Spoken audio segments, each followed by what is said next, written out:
Number one, with what was happening in Corinth was there was a lot of unrest in the church. There was a lot of unrest politically.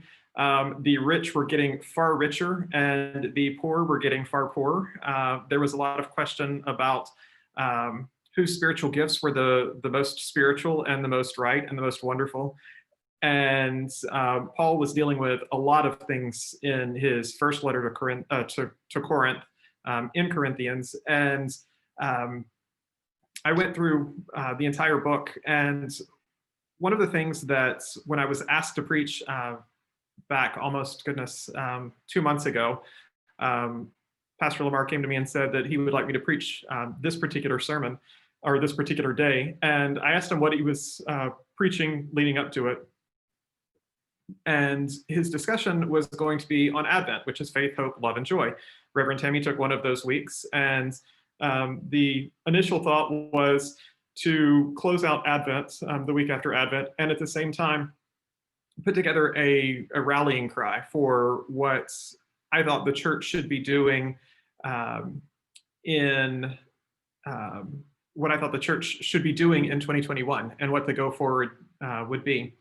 And when I started thinking about it and started looking at faith, hope, love, and joy in Advent and with the Advent calendar and looking at what I felt the church should be looking to do as I go forward, the love chapter really came out. And so that's what I want to spend most of the time on today is really dissecting what happened in the love chapter and break down some of the verses and also look forward as well as looking back a little bit with what was going on in Corinth at the time. So we're going to focus on 1 Corinthians 13, 1 through 13. And in looking at this, I'm just going to go through the verses and break them down a little bit. I am using the ESV version. So starting with 13:1, if I speak in tongues of men and of angels, but have not love, I am a noisy gong or a clanging cymbal. And if I have prophetic powers and understand all mysteries and all knowledge, and if I have all faith so as to remove mountains, but have not love, I am nothing. If I give away all I have, and if I deliver up my body to be burned, but have not love, I gain nothing. And I looked back historically at what was going on and what Paul was breaking down. And even in the first verse, it was interesting because just inside the temples, it was quite frequent that there would be a gong. And the question that or the position that Paul was having is of people coming in, if all they're doing is sounding the same, and if their speech and their spiritual gifts are the same as the noisy gong or clanging cymbal, and there is no love, then what's the point? And he goes on and continues the same thought throughout the entire chapter of having prophetic powers and understanding all mysteries and having all knowledge. And if you have all of these things and all faith, and you can even remove mountains, but you do all of this without love, then is it worth it? And the one that really struck me in the first three verses was verse 3, if I give away all I have, and if I deliver up my body to be burned, but have not love, I gain nothing. And to me, that was really hard to read because how many times have I given to the poor or stopped and purchased someone lunch or donated time?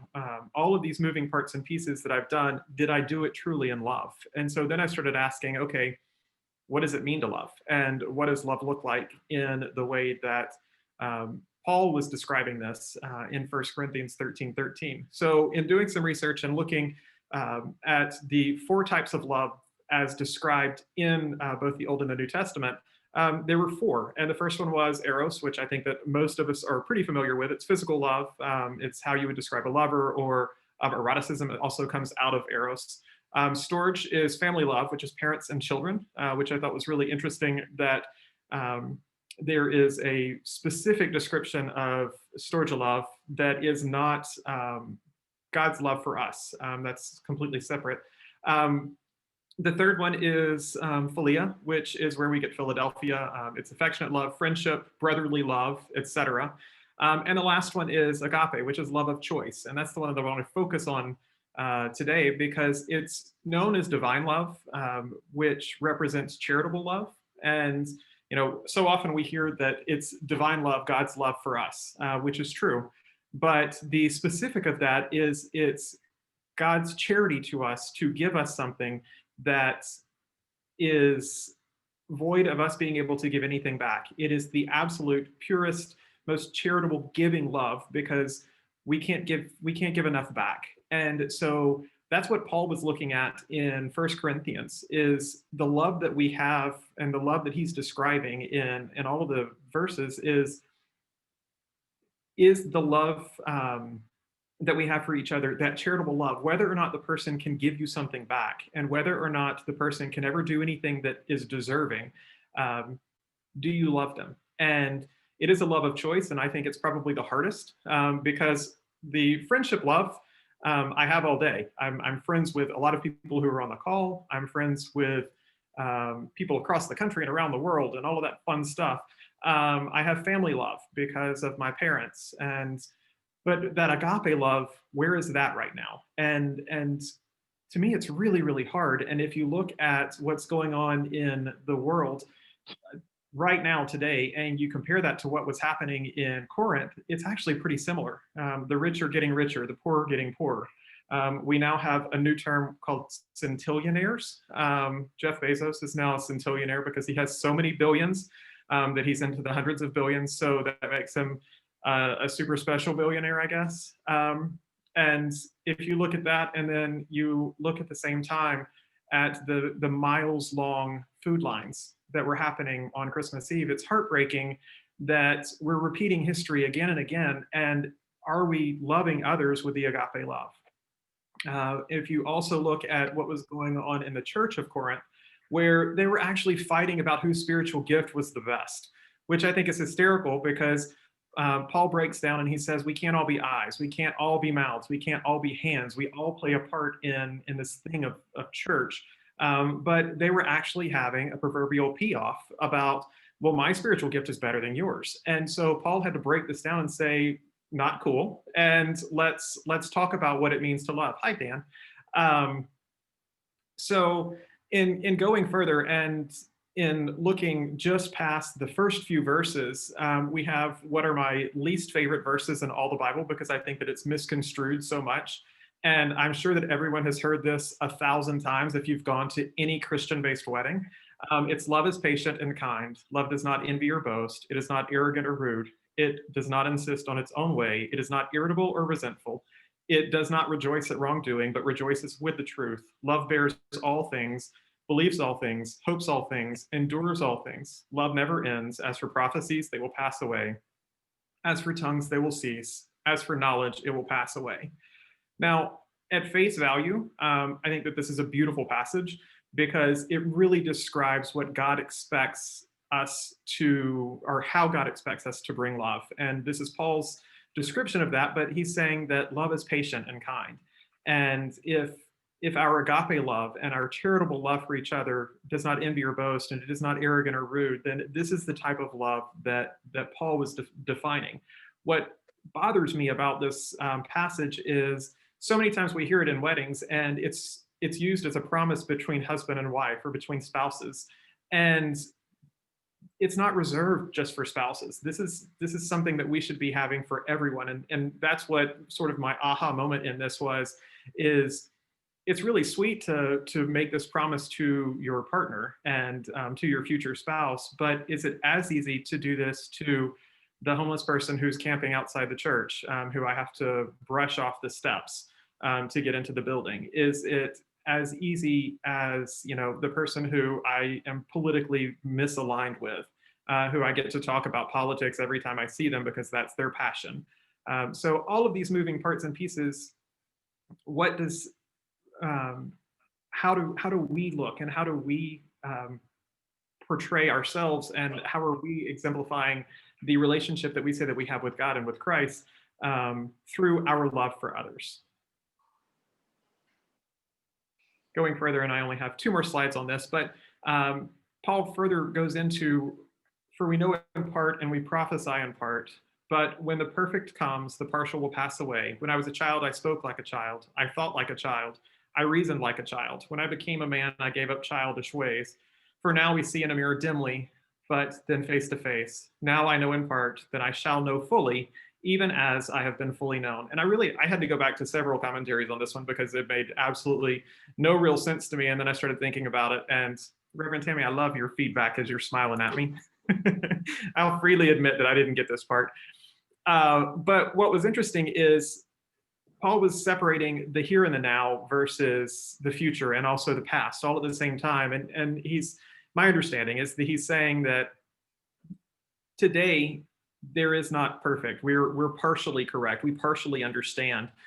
Today we look like a child, we act like a child, we think like a child, and when we become perfect and when we become whole, then all of these childish ideas and things we will have they will go away, they will disappear.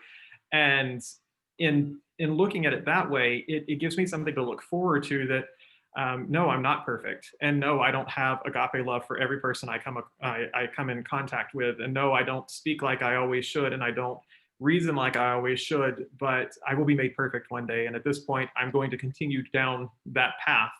And in verse 12, I thought this was really interesting because what we would consider a mirror today is not the same as what they had back then. It was highly polished metal. And if you go back to the original text, then the word mirror wasn't actually used. It was dim glass. But what Paul was saying is, we see in a mirror dimly. It's not the absolute portrayal of who we are, but we still get a reflection, and we still get to see in part who we are, and honestly how God sees us.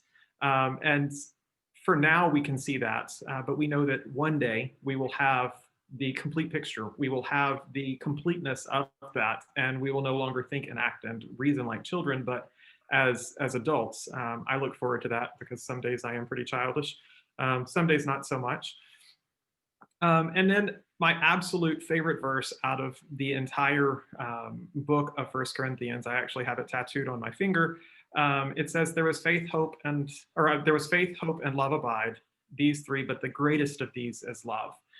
And without faith, do we really consider that we have a reason to live? Because in my mind, faith is my purpose, and it allows me to continue on. The hope is that it's going to get better and that I'm going to have, riches in heaven and a relationship with God and a relationship with Christ, and love.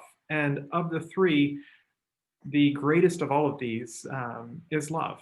And what I find so interesting in this passage and in this chapter is Paul had just finished up a conversation in his letters about the spiritual gifts, because if you look back, he was, they were having a contest basically as to whose spiritual gift was the most spiritual, and he equated the gift of love as a spiritual gift. He wrote just after all of that love is another spiritual gift, and it's not one that certain people have. It's not, going back to the idea of some of us are eyes, some of us are hands, some of us are feet, some of us are mouths. No, love is one that we all have, and it is equalizing for us, and it's one that we're absolutely called to do across the board. And it's, in my mind, sometimes the hardest. And as a part of that, and considering with where we are as a congregation, as a collective, as a church. How do we show up individually? Are we showing up with the love that Paul describes in 1 Corinthians 13? As a collective, as a church, how are we showing up? And as Christians, how are we showing up? Just before we went out of church services for, what was it, round 3 of COVID, I suppose. One of the songs that Alicia continued to sing was, "They will know we are Christians by our love." And I was thinking about it this morning. Music is one thing that I often go to understand or to further think through passages. And this one just struck me and sort of hit me between the eyes, because the first verse is, "We are one in the Spirit, we are one in the Lord. We are one in the Spirit, we are one in the Lord. And we pray that our unity will one day be restored, and they will know we are Christians by our love." Yeah, they will know we are Christians by our love. So my question for us going into 2020, or I'm sorry, 2021, is, how do we want to show up for Sacramento? And how do we want to show up as a collective?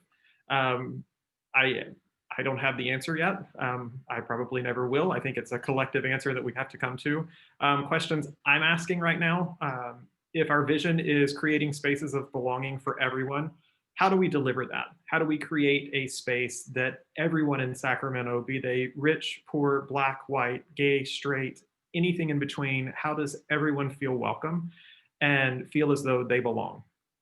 Number 2 is, if our mission is to build our multicultural, multi-generational collective into a compassionate, prayer-guided community, what does that mean? And the last is, how do I show agape love to those around me? Again, I don't have the answers, but these are the questions that I do continually pose, especially going into a strategy session for 2021 and what that looks like for the Midtown Collective, given that we're changing our identity, in part because we're leaving a historic landmark of a building, reinventing what a collective and church means. And I think this is an ideal time for us to reimagine how we want to show up in the city and what we anticipate the Midtown Collective being for the city of Sacramento. Questions, comments, thoughts, ideas, or all of the above? And don't forget to take your Zoom off mute.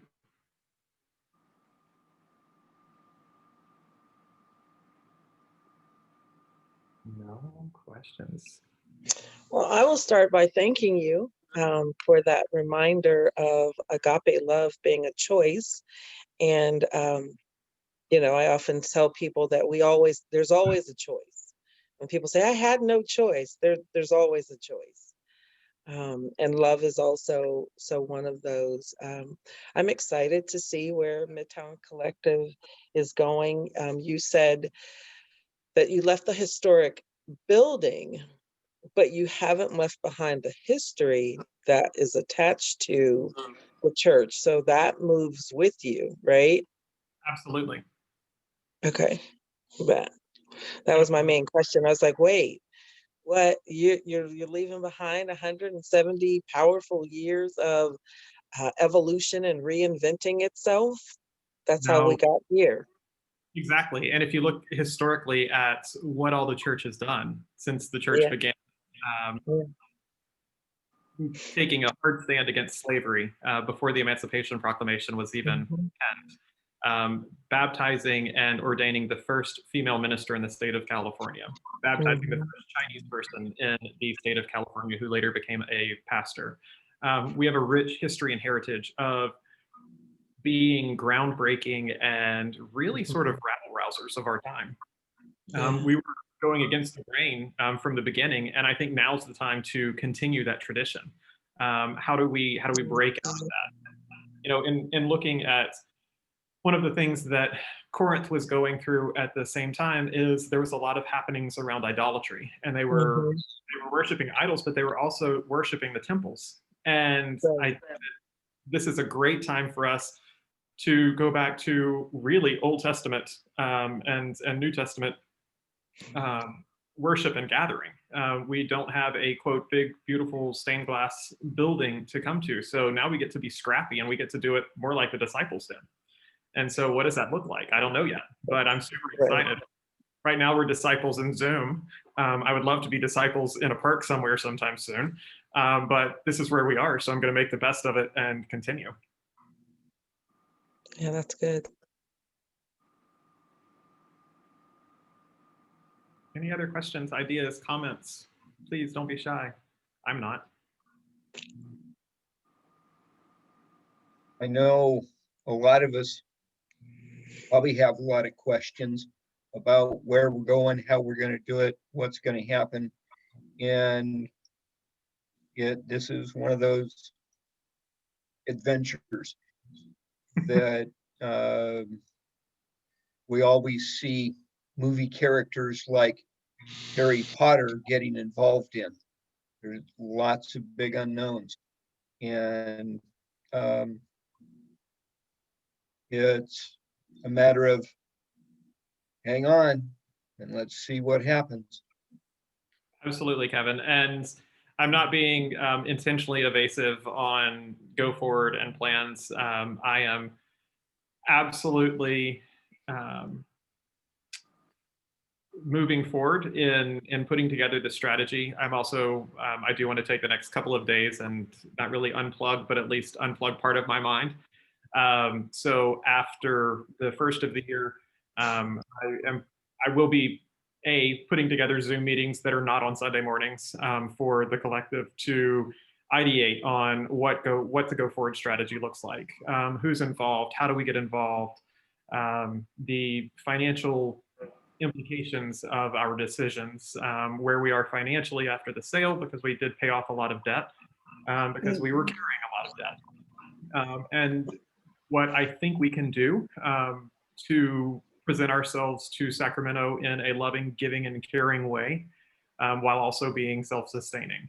So I'm working through all of those parts and pieces. We do have a transition board. I'm pulling together bios of the transition board members, because one of the pieces that we found in all of this with COVID is our constitution and our bylaws don't really work right now because, as an example, we have to have a certain number of church members to make a quorum. We actually don't have enough church members to make a quorum, one. Number two, we can't vote by proxy. So we can't actually take a vote unless we're in person, which we can't actually do, which is why we were, forced to do interesting workarounds, and at the same time be appropriate with state regulations. So, we worked through all of the moving parts and pieces. We're taking a look at the Constitution and the bylaws.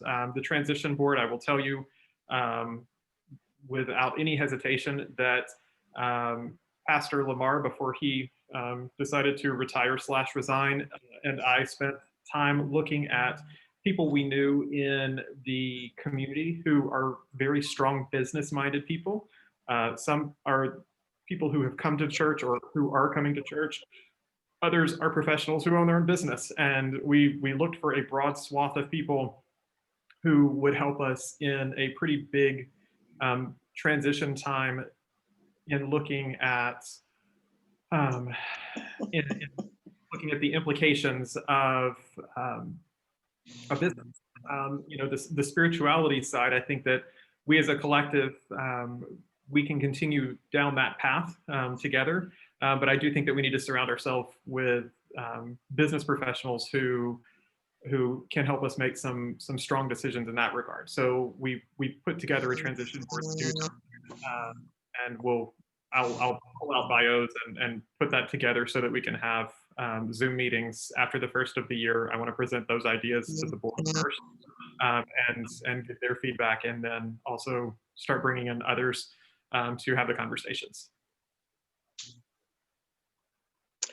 Josh, oh, go ahead. Someone else was going to say something. No. I think it was you. Oh, okay. I'm not looking at the text, but the part about where Paul says, I know in part for now, I know in part, and basically, in time to come, we will know in full. I want to speak to Kevin's comment, hang on, here we go. I don't think it's that free form. I think it's what you just said, Josh. There are some things that you do know in part right now. And as the collective grows and reorganizes and restructure those other things to come, we will know then. So just like Paul was not in an attempt to not preach your sermon, because I hate when preachers do that, but Paul was, you have to remember that Paul came to Christ after being very zealous against Christ. And Paul knew the Roman Empire in and out, and he was one of their fiercest soldiers against Christ. So Paul came preaching a gospel that the disciples hadn't even begun to preach when Paul started the epistles. So I think that there is a great opportunity for the collective here to model some of the actions of Paul with his determination to preach Christ, period. I had a hard time with Paul until I went to seminary and found out, you know what? Paul said, by any means necessary, I'm going to get the word out about Christ. And if I've got to reprimand some communities, I'm going to reprimand them. If I've got to sit certain people down in certain places, then they've got to sit down. If we've got to get rid of some people in other places, then they've got to go. Because what is important is that the message of the gospel be preached and move forward from there. And so I think that in looking at where we are as a collective and what we are collectively trying to pull together and send the message of unconditional love, because that's agape love. And if all of our actions are being taken in love, then I personally am on board with that type of a ministry. Awesome. And I think that is something that we as a collective need to come together and align on. One of the things in looking at previous board notes and meeting minutes and all that fun stuff, and in having conversations with church members who are still involved and some who are not, there was a resounding consistency of often the church staff taking the lead and going full force, and church members sort of followed, and some supported, some didn't, which I get. My approach in this is I want it to be a collective. We all have different talents. We all have different strengths. I consider us all a band of misfit toys, and we all have different experiences. So I would rather us come together and build a plan together and have an idea of where we want to go, but then get everyone's buy-in and get everyone's feedback, and let's go forward. Of everyone I know on the line or on the Zoom call, I don't think that there's anyone on the call who doesn't love other people and who doesn't want to make Sacramento and their respective cities better. And it's that attitude that I think we need to take as we go forward in ministry. And so that's what I want to outline as a part of the strategy going forward, which will be coming in the next few weeks. Mm-hmm. Anything else? Thank you, Tammy. Thank you, Kevin. No. You're going to get tired of hearing about love. I'm going to dig in to love for at least the next 6 weeks. Next week's message is what the world needs now, which I think is pretty apropos. But we will continue, and next week is going to be passages out of 1 John. So I'll be sending that out later in the week. Unless anyone has anything else, I will dismiss us in prayer, and we can go back to our lovely COVID living, which I'm sure everyone is so happy about. All right, let us pray. God, we just thank you for this day, and thank you for the opportunity to come together, learn more from your word, and learn more about you. while also having a time to virtually fellowship. It's great to see faces in inboxes and faces on screens, because that's the nearest that many of us have been to others for quite some time. And I just thank you for the opportunity, the technology to do it, and the ability and availability of everyone who comes together. I pray that you put on our hearts how we as a collective want to show up and represent you, and in Sacramento and cities around the country, because there are people all over the country who have logged in today. We love you. We thank you for your sending your son to us as we celebrate the beautiful miracle of Christmas, and we'll continue to do so. And I pray that you prepare us for the coming year and make our hearts tender to those around us. Continue to show us the agape love that we should have for others, and bless this day. Amen. Amen. All right. Thank you all. Have a wonderful day. I will continue to put event updates on Facebook, as well as I will start emailing them out. If you have any questions, ideas, etc., please let me know. And Kevin, I'm now seeing your note. I did use the ESV today, but it will always be on the slides. And before I disconnect, could you actually read the PowerPoint slides behind me? Was that possible, or did it zoom out? And somebody who's not on mute can answer Yes, that. the slides were definitely readable, at least on my screen. I'm working from a laptop. If you're working on a smaller platform, such as a tablet or maybe even an iPhone, you might have to do some zooming on the screen in order for them to be readable. Perfect. I'm testing Zoom's new beta background using. So I didn't want to only show that and not show my smiling face. I wanted you to have both, because why not? All right. Thank you all. Have a wonderful week. Shoot me a text or email if you have any questions, or if you need anything. Otherwise, have a wonderful New Year's Eve, which is coming this week. And I will say goodbye to everyone. Fair Thanks, enough. Josh. See ya. Bye. Bye. Bye.